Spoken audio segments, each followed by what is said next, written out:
नमस्कार, आप देख रहे हैं प्रदीप प्रिय इंटरटेनमेंट यूट्यूब चैनल। मैं हूं प्रदीप और आज बात करेंगे भारत और ऑस्ट्रेलिया के बीच हुए कल एक बेहतरीन और रोमांचक मुकाबले के बारे में। जी हां, तो कल ऑस्ट्रेलिया की टीम ने टॉस जीतकर पहले बल्लेबाजी करने का निर्णय लिया और डेविड वार्नर और एरन फिंच ने क्या धोया। फिंच और वार्नर ने मिलकर 156 रनों की पार्टनरशिप कर दी, जिसका फायदा उठाकर स्टोनी स्मिथ ने आकर के ताबड़तोड़ 54 गेंदों में शतक जड़े और टी20 के अंदाज में बल्लेबाजी करते हुए मिलीजुली सभी खिलाड़ियों के सहयोग से ग्लेन मैक्सवेल की अंत में तूफानी पारी की बदौलत ऑस्ट्रेलियाई की टीम 374 रन बना डाली। जवाब में उतरी भारतीय टीम 375 रनों का पीछा कर रही थी।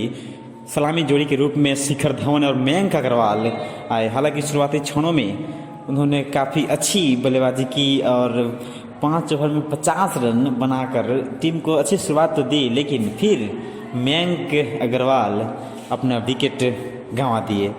उसके बाद किंग के नाम से जाने वाले कोहली आए बल्लेबाजी करने के लिए। विराट कोहली ने भी 14 रनों की पारी खेली और फिर अपना विकेट ऑस्ट्रेलिया को तोहफे में दे दिया। उसके बाद लोकेश राहुल और श्रेयस अय्यर भी सस्ते में निपट गए और फिर आगमन हुआ मैदान पर हार्दिक पांड्या का। और पांड्या ने क्या पारी खेली। एक समय तो ऐसा लग रहा था कि हार्दिक पांड्या दोहरा शतक मारकर अपनी टीम को जीत ही दिला देंगे, लेकिन अंत तक जाते जाते 90 रनों पर हार्दिक पांड्या का विकेट गिरा और फिर वहां से बची खुशी जो उम्मीद थी भारतीय टीम का, वो ध्वस्त होता हुआ चला गया। जैसे ही आउट हुए पांड्या, उनके जस्ट थोड़ी सी देर बाद धवन भी अपना विकेट गंवाकर वापस पवेलियन लौट गए और इस तरह से 66 रनों से भारतीय टीम अपना पहला मुकाबला हार गई है और ऑस्ट्रेलिया की टीम इस श्रृंखला में 1-0 से बढ़त बना ली है।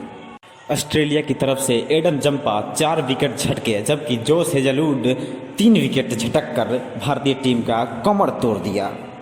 वहीं पे मिचेल स्टार्क को 1 विकेट हाथ लगी। वहीं पर भारत की तरफ से मोहम्मद शमी को 3 विकेट हाथ लगी, जबकि बुमराह, नवदीप सैनी और युजवेंद्र चहल को एक एक विकेट का स्वाद चखने को मिला। तो कैसा रहा?